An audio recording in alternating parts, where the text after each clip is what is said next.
So today I'm going to show you my apartment in Beijing. Hey.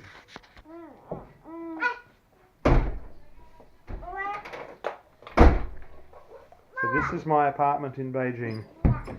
So when you first come in, we have the lounge room. And we've got my two kids. Andy, say hello. And Nancy, say hello. Good girl. So this is our lounge room. So we've got couch, we have our dinner and breakfast here on this table. A couple of bookshelves. We actually have got a bed here in the corner. And we're on the 4th floor. So there's more apartment buildings across the street. Lots of apartments in this area. And 4 stories up.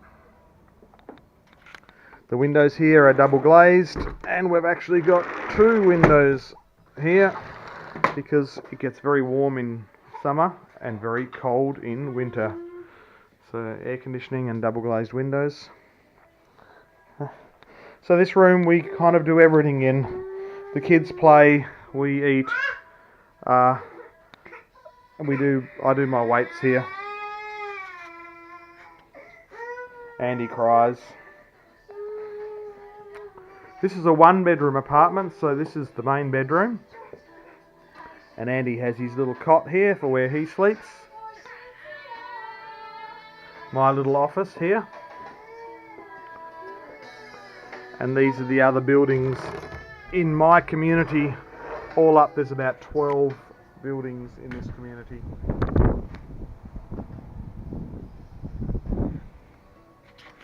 And as you can see, bars on all the windows, and most of the houses here have bars on the windows.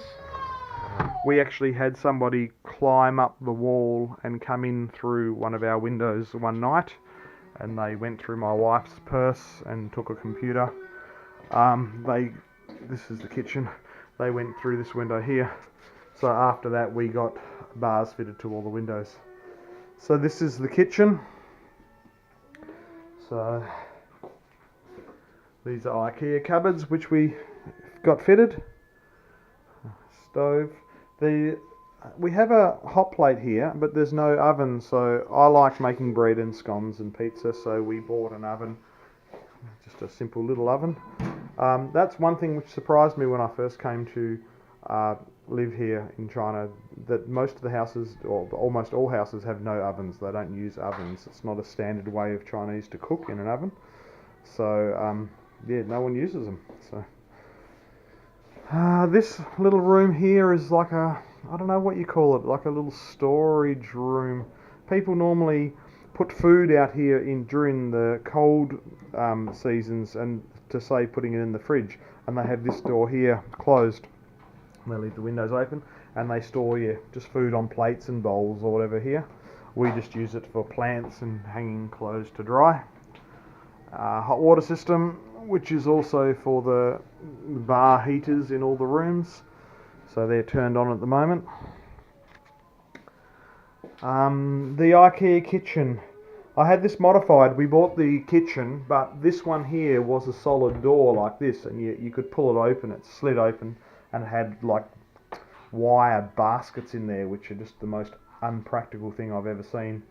So I got some tradesmen to come to the house, and I got them to cut the door into 4 pieces, and then make them into drawers, because I think that's a lot more practical. So they modified that, and they also built this cupboard for me to put food and everything in. And the labour here is so cheap. To get this cupboard made and to modify the drawers cost me about 1,200 renminbi.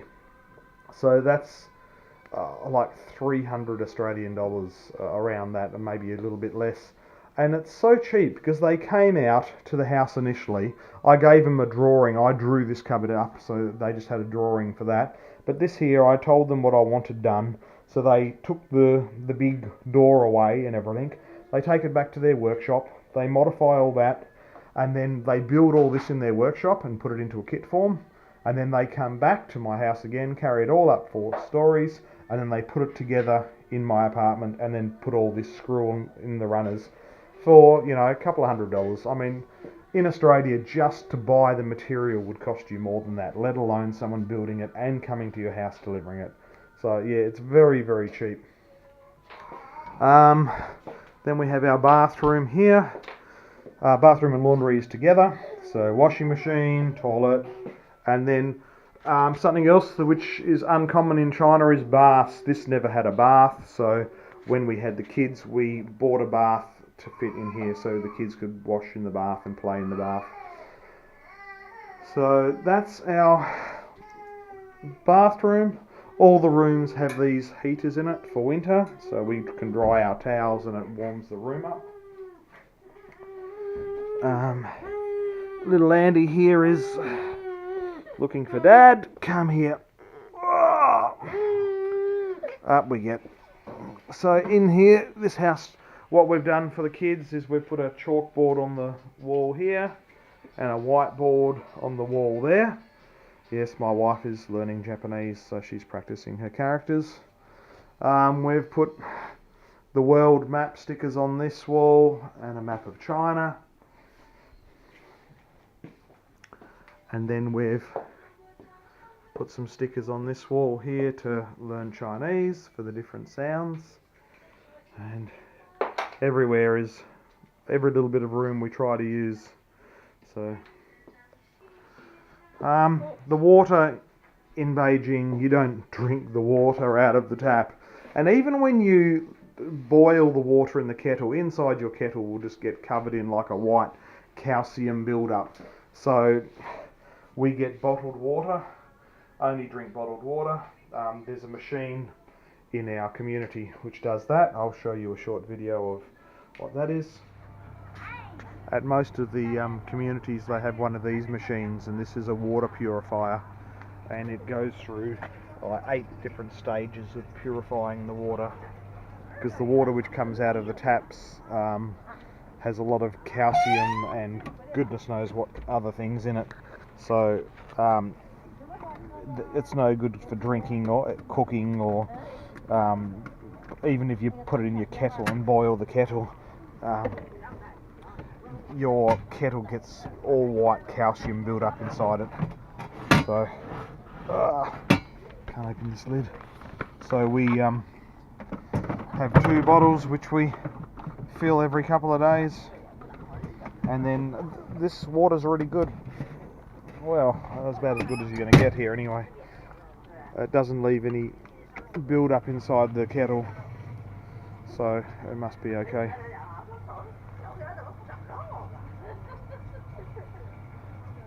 The cost is $2, 2 yuan, so like 40 Australian cents for 7.5 litres.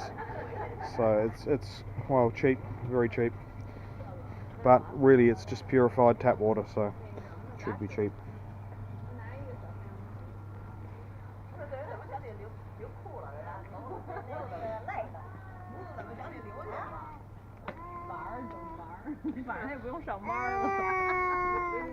Say hello to 你好。 Auntie said you're very cool. 我知道。 So this is basically it. Very small, but easy to clean. Practical. We've been here for 4 years now, and we're having another apartment built at the moment. In the new area behind us, there was an old village over the back,